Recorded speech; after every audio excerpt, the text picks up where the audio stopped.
මේවා කොහෙන්ද ගෙනාවා? ඔව් ලේබල් එක. කාටද වික්කේ? වැඩි දිනයක මේ තුන්වෙනි කොරිදා කොච්චර වික්කද? 100ක් වගේ. අද මේ ඇතුලේ තියෙන්නේ මොනවාද? සුළු තියෙන්නේ ස්ප්‍රිට් එකක් තියෙනවා. ඒක කොහෙන්ද ගන්නේ? ෂොප් එකේ විදේශ මත්පැන් විදියට තමයි තමුන් මේක කියන්නේ. කොච්චර ලාභයක් එක බෝතලකින් තියෙනවද? 1000ක් වගේ. විකුණන්නේ කීයද? අපි විකුණන්නේ 4000 ආණ්ඩුවට හම්බ වෙන බද්ද මම කංගිය අතට යනවා. ආණ්ඩුවෙම තමයි.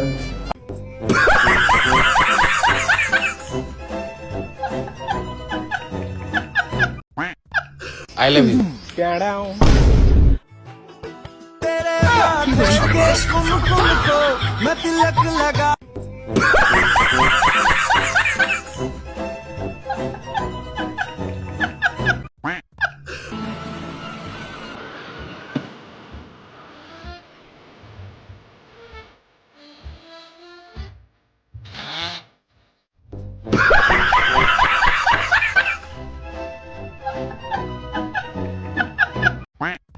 අන්දන් කැමති නර්ස්ලා ටික ඔක්කොම සිහි නිග පුළු ලුකුල පිරුණු ලැම අර තාලෙත් හොඳ නැද්ද? මුට පෙරසිටමෝල් දෙපා.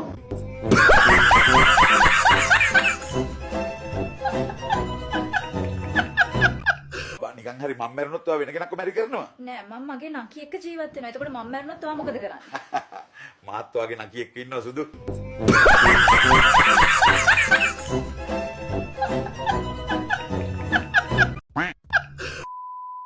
හාපික් සුවජන මෙහෙයුම අද ආවේ මිසිස් සිල්වාගේ ගෙදරට. ආනේ සාරංගෝයා මෙහෙ. අපේ මෙහෙයුමට එකතු වෙන්න කැමතිද? ඔයා කියනවනම් ඒත් කොහොමද? ඉස්සෙල්ලම කියන්න ඔයා টয়ලට් එක පිරිසුදු කරන්නේ කොහොමද? අවුරුදු ගාණක්ම ඩිටර්ජන්ට් තමයි දැම්මේ. අනේ අම්මට උකන්න කාදා කන්නද පයන්කෝ.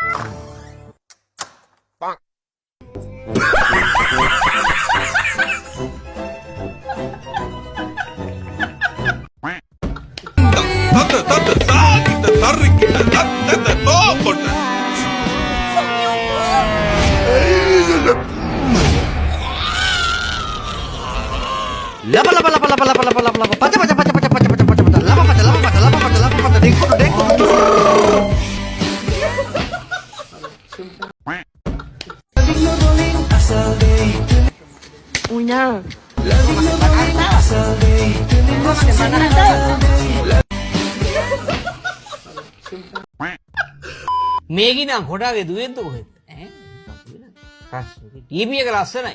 ඔයා දින්නේ. ඒක එවන්නකො. මන් නෙමෙයි. කවුද? තොපේ සීයා. චූටි දුවේ ඔයා? ආ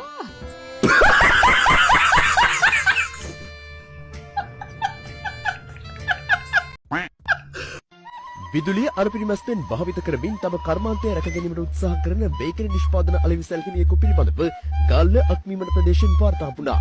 දකුණු පළාත් කුඩා හා මධ්‍ය පරිමාණ බේකරි හිමියන්ගේ සංගමේ සභාපතිවරයා වන මොහු බයිසිකලයක ඩයිනමෝවක් ආධාරයෙන් නිපදවා ගන්නා විදුලියෙන් තම අලෙවිසලට විදුලිය ලබා දෙමින් ඔහුගේ නිෂ්පාදන අලවිය රාත්‍රී කාලයේදී සිදු කරනු ලබන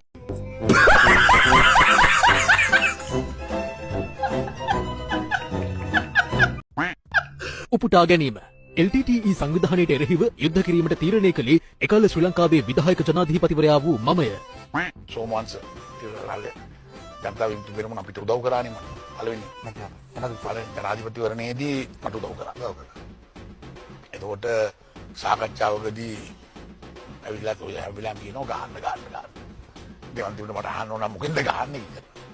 එහෙම අපි තීරණය කරලා පස්සේ ඔබ දන්නවා මහින්ද රාජපක්ෂ සමග අපි සාකච්ඡාවක් ගියා. ත්‍රස්තවාදේ පරාජය කරන්න කියලා ඉල්ලුවාම ඔහුට නැති දේවල් ගැන කිව්වා. මම මේක කියන්නේ ඒ වචන එහෙම. කියන්න මට අවසර දෙනවද? ඔව්. ලබ්බෙන්ද ගහන්නේ කියලා හැබැයි. ඔබ ඒකට පිළිතුරු දුන්නා මං හිතන්නේ කාලේ රැස් දුන්නා මම. මම කිව්වා එතකොට තීන ලබ්බෙන් ගහන්න. ඈ තීන ලබ්බෙන් ගහන්න තව ලබු හොයාගමු කියලා වෙනවා. පස්සේ. ඔය ඇවිල්ලා කියනවා ගහන්න. දෙවන්තිට මට අහන්න ඕන මොකෙන්ද ගහන්නේ කියලා.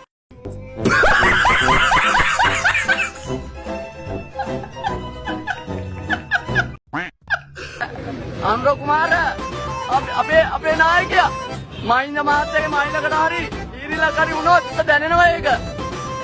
මේ රට උඹ වගේ කියන්න ඕනේ. මොකද මේ වෙලාවේ යටින් මහින්ද මහත්තයා පිටිපස්සේ වන්දනාකට බස් ෆෑන් එක මේ කියන්නේ ඇත්ත. හරිද? අපිට ඒකෙම හිතනවා. අපේ නායකයා අපේ යුක්තිවර කරපු නායකයාව කොහේ දාන්න සල්පු කරලා තියෙන්නේ. ඒකෙන්ම වැටෙනවා.